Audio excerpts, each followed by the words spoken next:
নমস্কার বন্ধুরা, job tutorial academy চ্যানেলের পক্ষ থেকে সবাইকে আন্তরিকভাবে অনেক স্বাগত। আজকে আবারও তোমাদের প্রিয় চ্যানেল, তোমাদেরই চ্যানেল জব টিউটোরিয়াল একাডেমি তোমাদের কাছে চলে এসেছে আরও আরেকটি নতুন গুরুত্বপূর্ণ সরকারি চাকরির বিজ্ঞপ্তি নিয়ে। অল অফ ইউ মাই প্রিয় ক্যান্ডিডেট, তোমরা যারা দীর্ঘদিন বহু প্রতীক্ষার পর গ্রাম পঞ্চায়েতের নতুন রিক্রুটমেন্টের জন্য অপেক্ষারত অবস্থায় ছিলে, তোমাদের জন্য দেখো এবার একটা কিন্তু দুর্দান্ত সুখবর রয়েছে। গ্রাম পঞ্চায়েতের তরফ থেকে কিন্তু নতুন চাকরি বিজ্ঞপ্তি প্রকাশিত হয়েছে। আর তোমরা দেখো, আমি এই মুহূর্তে গ্রাম পঞ্চায়েতের যে অফিসিয়াল ওয়েবসাইট আছে সেই অফিসিয়াল ওয়েবসাইটে চলে এসেছি। তোমরা দেখো অনস্ক্রিন তোমরা দেখতে পাচ্ছ West Bengal panchayat recruitment management system. তোমরা কিছুদিন আগে এখানে রেজিস্ট্রেশন করেছিলে, আমি সেই রেজিস্ট্রেশনের পেজটিতেই চলে এসেছি। বহু প্রতীক্ষার পর এই গ্রাম পঞ্চায়েতের রিক্রুটমেন্ট নোটিশ কিন্তু অবশেষে প্রকাশিত হয়েছে। আমি তোমাদের আজকের এই ভিডিওতে একে একে দেখিয়ে দেবো কোন কোন গ্রাম পঞ্চায়েত থেকে এই রিক্রুটমেন্ট নোটিশ প্রকাশিত হয়েছে, অর্থাৎ কোন কোন গ্রাম পঞ্চায়েতে এই নিয়োগটি করানো হচ্ছে। অল অফ ইউ মাই প্রিয় ক্যান্ডিডেট, তোমরা কোন জেলা থেকে আজকের এই ভিডিওটা দেখছো অবশ্যই তোমাদের জেলার নাম নিচের কমেন্ট বক্সে কমেন্ট করে জানিও। এখানে কিন্তু ছেলে এবং মেয়ে, মেল এবং ফিমেল উভয় ক্যান্ডিডেটই কিন্তু আবেদন করতে পারবে। পশ্চিমবঙ্গের যে কোনো জেলা থেকেই তোমরা এখানে আবেদন করতে পারবে। আরও একটা কথা বলে রাখি, এখানে কিন্তু মাধ্যমিক পাস থেকে শুরু করে বিভিন্ন শিক্ষাগত যোগ্যতার জন্য বিভিন্ন কিন্তু পোস্ট রয়েছে। অল অফ ইউ মাই প্রিয় স্টুডেন্ট, তো আজকের এই ভিডিওটি প্রথম থেকে শেষ পর্যন্ত যদি তোমরা কেউ দেখে থাকো তাহলে তোমরা বুঝতে পারবে এবং একটি কমপ্লিট পুরোপুরি ইনফরমেশান কিন্তু তোমরা আজকের এই একটি ভিডিও থেকে পেয়ে যাবে। প্রচুর গ্রাম পঞ্চায়েতের নাম কিন্তু এইবার উঠে এসেছে। এই সমস্ত গ্রাম পঞ্চায়েতের আন্ডারে তোমরা যারা বসবাস করো, অর্থাৎ তোমরা যারা এসব গ্রাম পঞ্চায়েতের বাসিন্দা, শুধুমাত্র তারাই কিন্তু এখানে আবেদনটি করতে পারবে। তো তোমরা প্রত্যেকেই জানো এখানে কিন্তু বাইরের গ্রাম পঞ্চায়েত থেকে কোনো আবেদন করা যায় না। সেক্ষেত্রে তোমাদের গ্রাম পঞ্চায়েতের নাম যদি এই লিস্টে না থাকে, সেক্ষেত্রে তোমাদের গ্রাম পঞ্চায়েতের নাম কিন্তু নিচের কমেন্ট সেকশানে তোমরা কমেন্টে লিখে জানাবে। অল অফ ইউ মাই প্রিয় স্টুডেন্ট, আজকে এই অল্প সময়ের এই ভিডিওর মাধ্যমে তোমাদের প্রিয় চ্যানেল জব টিউটোরিয়াল একাডেমি তোমাদের দেখিয়ে দেবে এই গ্রাম পঞ্চায়েতের জন্য আবেদন করবার জন্য তোমাদের শিক্ষাগত যোগ্যতা কী লাগবে, এছাড়া আর আদার্স কী কী কোয়ালিফিকেশান লাগবে, সমস্ত ডিটেলসই আজকে জব টিউটোরিয়াল একাডেমি তোমাদের একে একে আজকের এই অল্প সময়ের ভিডিওর মাধ্যমে দেখিয়ে দেবে। তোমাদের নিজেদের গ্রাম পঞ্চায়েতে যখন এই রিক্রুটমেন্ট নোটিশ বেরোবে আর তোমাদের নিজেদের গ্রাম পঞ্চায়েতে যখন এই আবেদন প্রক্রিয়া শুরু হবে, তার আগে থেকে কিন্তু তোমরা এই সমস্ত কোয়ালিফিকেশানগুলো রেডি করে রাখতে পারবে। যদি আজকে তোমরা আমাদের এই ভিডিওটা পুরোটা দেখো, তাহলে সমস্ত কিছু কমপ্লিট ইনফরমেশান কিন্তু আজকের এই একটি ভিডিওর মাধ্যমে তোমরা সম্পূর্ণভাবে পেয়ে যাবে। আর তোমরা যারা যারা এই অফিসিয়ালি ওয়েবসাইটটা খুঁজে পাচ্ছ না, তাদের বলে রাখি তোমরা www.prms.in এই অফিসিয়াল ওয়েবসাইটটা যদি ক্রোম ব্রাউজারের মধ্যে সার্চ করো, তাহলে তোমরা এই অফিসিয়ালি ওয়েবসাইটে ইজিলি আসতে পারবে। এবং এখানে দেখো একটা নোটিফিকেশান বলে অপশান আছে, এই অপশানে ক্লিক করলেই তোমরা কিন্তু এই নোটিশটা ইজিলি ডাউনলোড করতে পারবে। এছাড়া এই নোটিশটা আজকের আমার ভিডিওর ঠিক নিচের ডেসক্রিপশান বক্সে দেওয়া থাকবে, সেখান থেকেও তোমরা এই নোটিশ লিঙ্কে ক্লিক করে ইজিলি এই নোটিশটা ডাউনলোড করে নিতে পারো। অল অফ ইউ মাই প্রিয় ক্যান্ডিডেট, এবার তোমরা দেখে নাও এখানে আবেদন প্রক্রিয়া কবে থেকে শুরু হচ্ছে। প্রিয় ক্যান্ডিডেট, তোমাদের বলে রাখি ইতিমধ্যে কিন্তু এখানে আবেদন প্রক্রিয়াটি শুরু হয়ে গেছে। আর এখানে আবেদন প্রক্রিয়া শুরু হয়েছে 12ই নভেম্বর 2024 থেকে, আর আবেদন প্রক্রিয়াটি শেষ হবে 11ই ডিসেম্বর 2024, অর্থাৎ ডিসেম্বর মাসের 11 তারিখ পর্যন্ত কিন্তু তোমরা এখানে এই আবেদনটি করতে পারবে। এখানে তোমরা সকাল 11টা থেকে 3টের মধ্যে কিন্তু আবেদনটি করতে পারবে। সকাল 11টা থেকে 3টের মধ্যে তোমাদের এলাকার, অর্থাৎ তোমাদের গ্রাম পঞ্চায়েতের যে বিডিও অফিস আছে সেখানে গিয়ে তোমাদের যে ড্রপ বক্স আছে সেখানে কিন্তু এই আবেদনপত্রটি তোমাদের জমা করতে হবে।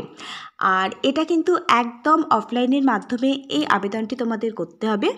যেহেতু এটা গ্রাম পঞ্চায়েত ভিত্তিক, সেক্ষেত্রে এখানে কিন্তু অফলাইনের মাধ্যমেই তোমাদের আবেদনটি করতে হবে। প্রিয় ক্যান্ডিডেট, চলো এবার তাহলে গ্রাম পঞ্চায়েতের নামগুলো দেখে নেওয়া যাক। অনস্ক্রিন তোমরা দেখো এখানে কিন্তু প্রচুর সংখ্যক গ্রাম পঞ্চায়েতের নাম রয়েছে, সঙ্গে তোমাদের গ্রামের নামও রয়েছে। তোমরা যে গ্রাম পঞ্চায়েতগুলোর মধ্যে বসবাস করো সেই সকল গ্রাম পঞ্চায়েতের নামও কিন্তু অনস্ক্রিন রয়েছে। তোমরা কিন্তু অনস্ক্রিন এই গ্রাম পঞ্চায়েতের নামগুলো একটু ভালো করে দেখে নেবে। আর এই নোটিশটা তোমরা যদি ডাউনলোড করতে চাও তাহলে এই ভিডিওর ঠিক নিচের ডেসক্রিপশন বক্স থেকে এই আবেদনটি করবার জন্য এই নোটিশটা তোমরা ডাউনলোড করে নিতে পারো, সেখানে লিঙ্ক প্রোভাইড করে দেওয়া থাকবে। এছাড়াও নিচের কমেন্ট বক্সে তোমরা ডাইরেক্ট লিঙ্ক আমাদের কাছ থেকে চেয়ে নিতে পারো। এই আবেদনটি করবার জন্য তোমাদের মাধ্যমিক বা শিক্ষাগত যোগ্যতা থাকলেই আর তোমাদের বয়স যদি 40 বছর পর্যন্ত হয় তাহলেই কিন্তু তোমরা এখানে আবেদনটি করতে পারবে। এবার তোমরা অনস্ক্রিন প্রত্যেকেই একটি আবেদন ফর্ম দেখতে পাচ্ছ। এই আবেদন ফর্মটি তোমাদের অফলাইনের মাধ্যমে জমা করতে হবে। তোমরা দেখে নাও এই আবেদন ফর্মটি তোমরা কিভাবে পূরণ করবে। প্রিয় স্টুডেন্ট, তোমরা দেখো তোমাদের একটা রিসেন্ট কালার তোলা পাসপোর্ট সাইজের ফটো প্রথমে এই ফর্মটার সাথে ভালোভাবে তোমরা আঠা দিয়ে অ্যাটাচ করে দেবে। তোমরা কোনো রকমভাবে কিন্তু ফটোটা স্টেপেল বা পিন দিয়ে আটকাবে না, তোমরা আঠা দিয়েই কিন্তু ফটোটা অ্যাটাচ করবে। এরপর দেখো আবেদনকারীর নাম এবং টাইটেল এখানে লিখতে হবে। তোমরা কোন মহকুমার আন্ডারে বসবাস করো সেই মহকুমারের নাম, তোমাদের যদি বিবাহিত হয়ে থাকো তোমরা তাহলে তোমাদের স্বামীর নাম এখানে লিখতে হবে।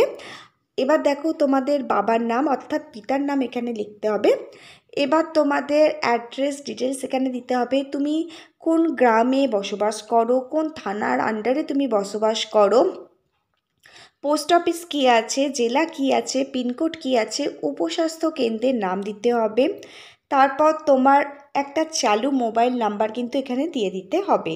তুমি যদি একজন বিবাহিত হয়ে থাকো তাহলে তুমি বিবাহিতর পাশে টিক দেবে। যদি তুমি ডিভোর্সি বিবাহ বিচ্ছিন্না মহিলা হয়ে থাকো তাহলে এই বিবাহ বিচ্ছিন্নার পাশে টিক দেবে। আর যদি তুমি একজন উইডো অর্থাৎ বিধবা ওম্যান হয়ে থাকো তাহলে তুমি এই বিধবা ওম্যানের পাশে টিক দেবে। এবার দেখো তোমাদের যে ভোটার কার্ড আছে সেই ভোটার কার্ডের নাম্বার তোমাদের এখানে লিখতে হবে।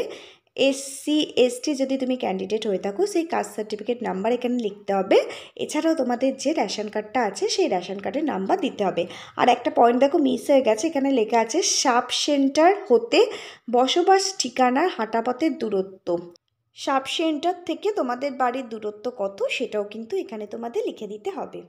এবার একটু ফর্মটির নিচের দিকে তোমরা লক্ষ্য করো, এখানে আরও কিছু ইম্পর্টেন্ট পয়েন্ট তোমাদের ফিল আপ করতে হবে। এখানে দেখো বলেছে 12ই নভেম্বর 2024 ভোটার তালিকার লিস্ট অনুযায়ী তোমাদের অংশ নম্বর কত, ক্রমিক নম্বর কত, এগুলো তোমাদের জেনে লিখতে হবে। এরপর দেখো আবেদনকারীর নাম টাইটেল লিখতে হবে, আবেদনকারীর জন্ম তারিখ লিখতে হবে। এটা তোমরা কিন্তু তোমাদের যে মাধ্যমিকের অ্যাডমিট কার্ডটি আছে সেই মাধ্যমিকের অ্যাডমিট কার্ড থেকে এখানে কিন্তু একদম নির্ভুলভাবে লিখবে।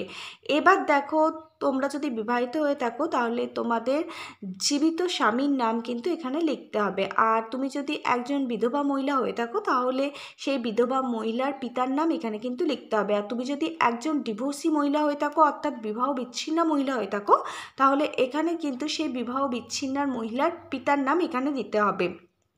এবার তোমরা ফর্মটির একটু নিচের দিকটা লক্ষ্য করো, এখানে যেহেতু মাধ্যমিক পাস একদম ম্যান্ডেটরি, অর্থাৎ তোমাদের এখানে মাধ্যমিক পাস করলেই তোমরা এখানে আবেদনটি করতে পারবে।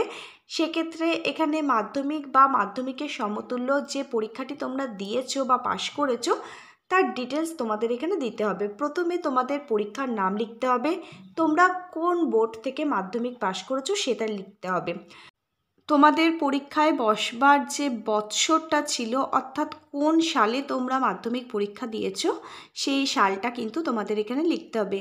মোট কত নম্বরে তোমাদের পরীক্ষা হয়েছিল আর তার মধ্যে তোমরা কত নাম্বার পেয়েছো এই দুটো কিন্তু এখানে লিখতে হবে।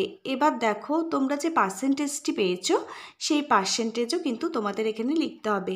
বারবার তোমাদের বলে দিচ্ছি তোমরা কিন্তু একদম খুব দেখে শুনে বুঝে ফর্মটা ফিল আপ করবে। কোনো রকম ফ্রড ইনফরমেশান কিন্তু দিও না, তাহলে কিন্তু ফর্মটা রিজেক্ট করে দেওয়া হবে। প্রিয় স্টুডেন্ট, এবার তোমরা দেখো তোমাদের এই যে আবেদনপত্রটি, এই আবেদনপত্রটির সাথে তোমাদের কিছু কিন্তু ইম্পর্টেন্ট ডকুমেন্ট অ্যাটাচ করতে হবে। প্রথমেই দেখো তোমাদের যে মাধ্যমিকের অ্যাডমিট কার্ড আছে সেই মাধ্যমিকের অ্যাডমিট কার্ডটি তোমরা জেরক্স করবে এবং সেলফ অ্যাটাস্টেজ করবে।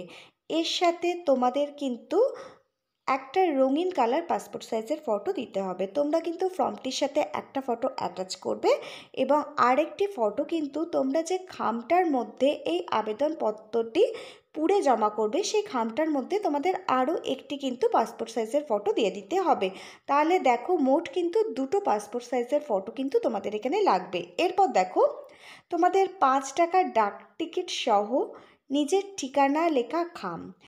তোমরা যে আবেদনপত্রটি পূরণ করছো সেই আবেদনপত্রটি তোমরা সমস্ত ডকুমেন্ট সহ যে খামের মধ্যে পড়বে সেই খামের মধ্যে তোমরা প্রথমে একটা 5 টাকার ডাক টিকিট কিন্তু দিয়ে দেবে, আর খামের ওপরে কিন্তু তোমরা আরও একটি 5 টাকার ডাক টিকিট কিন্তু লাগিয়ে দেবে। তোমাদের মোট কিন্তু এখানে দুটো ডাক টিকিট দিতে হবে।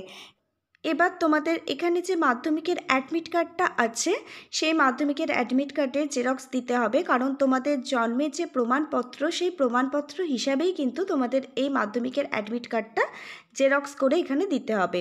এখানে যেহেতু মাধ্যমিক পরীক্ষা ম্যান্ডেটরি, সেক্ষেত্রে এখানে মাধ্যমিক পরীক্ষার রেজাল্ট এবং সার্টিফিকেটও কিন্তু তোমাদের জেরক্স করতে হবে। সেলফ অ্যাটাস্টেজ করে এই ফর্মটার সাথে অ্যাটাচ করতে হবে। এবার তোমরা দেখো যে তোমাদের ভোটারের পরিচয়পত্র আছে এবং রেশন কার্ডের পরিচয়পত্র আছে, সেটা কিন্তু তোমাদের এখানে জেরক্স করে দিতে হবে। তোমরা যদি এই ফর্মটি ফিল আপের সময় নিজেদের কাস্টের কথা উল্লেখ করে থাকো, তুমি যদি একজন SC ST কাস্ট হয়ে থাকো, তাহলে তোমাদের যে কাস্ট সার্টিফিকেট আছে সেটাও তোমাদের এখানে প্রোভাইড করতে হবে, সেটাও তোমরা জেরক্স করবে, সেলফ অ্যাটাস্টেজ করবে এবং এই ফর্মটির সাথে ভালোভাবে তোমরা অ্যাটাচ করে দেবে।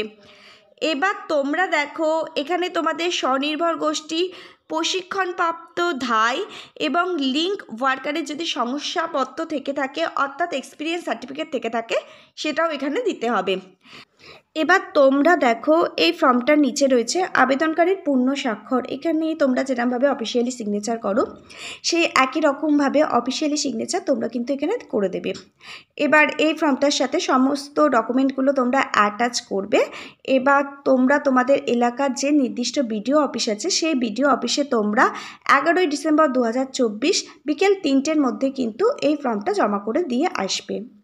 এই ফর্মটি ডাউনলোড করবার লিঙ্ক দেওয়া থাকবে আজকের ভিডিওর ঠিক নিচে ডিসক্রিপশান বক্সে। আর তোমরা এবার দেখো যে পঞ্চায়েতগুলো থেকে এই নিয়োগগুলো করানো হচ্ছে সেই পঞ্চায়েতগুলি কোন জেলার অন্তর্গত। তোমরা দেখো এটা পশ্চিম বর্ধমান জেলার অন্তর্গত। পশ্চিম বর্ধমান জেলার বিভিন্ন ব্লক থেকে এবং বিভিন্ন পঞ্চায়েত থেকে এই রিক্রুটমেন্ট নোটিশটি প্রকাশিত হয়েছে। আর এই রিক্রুটমেন্ট নোটিশ প্রকাশিত হয়েছে 6ই নভেম্বর 2024 তারিখে। আর আবেদন ইতিমধ্যে কিন্তু শুরু হয়ে গেছে। আবেদন শুরু হয়েছে 12ই নভেম্বর 2024 থেকে, আর আবেদনটি চলবে 11ই ডিসেম্বর 2024। তোমরা সকাল 11টা থেকে 3টের মধ্যে এই ফর্মটি পূরণ করে এবং সমস্ত ডকুমেন্টগুলো অ্যাটাচ করে একটি খামের মধ্যে পুরে তার উপরে একটা 5 টাকার স্ট্যাম্প অ্যাটাচ করে তোমাদের এলাকার যে নির্দিষ্ট বিডিও অফিস আছে সেই বিডিও অফিসের ড্রপ বক্সে তোমরা সকাল 11টা থেকে 3টের মধ্যে কিন্তু ফর্মটা জমা করে দিয়ে আসতে পারো। ছুটির দিন বাদে যে কোনো দিন গিয়ে তোমরা ফর্মটা জমা করে আসতে পারো। তাহলে প্রিয় ক্যান্ডিডেট, তোমরা দেখো আজকের এই অল্প সময়ের ভিডিওর মাধ্যমে আজকের এই জব বিজ্ঞপ্তিটা সম্পর্কে জব টিউটোরিয়াল একাডেমি তোমাদের সঙ্গে কিন্তু ডিটেলসে আলোচনা করে দিয়েছে। এরপরও যদি কোথাও কোনো প্রশ্ন থেকে থাকে অবশ্যই নিচের কমেন্ট বক্সে কিন্তু কমেন্ট করতে কোনো দ্বিধাবোধ করো না। আমাদের জব টিউটোরিয়াল একাডেমি তোমাদের সমস্ত প্রশ্নের উত্তরগুলো সময় মতো দিয়ে দেওয়ার চেষ্টা করবে। আজকে তাহলে এই পর্যন্তই। আবার নেক্সট কোনো সরকারি বা বেসরকারি চাকরির জব আপডেট নিয়ে জব টিউটোরিয়াল একাডেমির সাথে তোমাদের খুব তাড়াতাড়ি দেখা হবে। ততক্ষণ পর্যন্ত সবাই ভীষণ ভালো থেকো। আর এই ধরনের জব বিজ্ঞপ্তির আপডেট তোমাদের যেমন মোটিভেশন করে, তোমাদের দেওয়া একটা সাবস্ক্রিপশানও আমাদেরকেও তোমাদের জন্য জব খুঁজে এনে দেওয়ার জন্য অনেকটা বেশি মোটিভেট করে। তাহলে প্রিয় ক্যান্ডিডেট, তোমরা কিন্তু আজকের এই ভিডিওটা প্রথম থেকে শেষ পর্যন্ত একদম খুব মনোযোগ সহকারে দেখে এই ভিডিওটাতে কিন্তু একটা লাইক করে দেবে। আর যারা নতুন চ্যানেলে দর্শক বন্ধু, অবশ্যই কিন্তু আমাদের চ্যানেল জব টিউটোরিয়াল একাডেমিকে একটা সাবস্ক্রাইব করতে কিন্তু ভুলো না। চলো তাহলে, Hare Krishna, Radhe Radhe, thank you universe, ধন্যবাদ সবাইকে।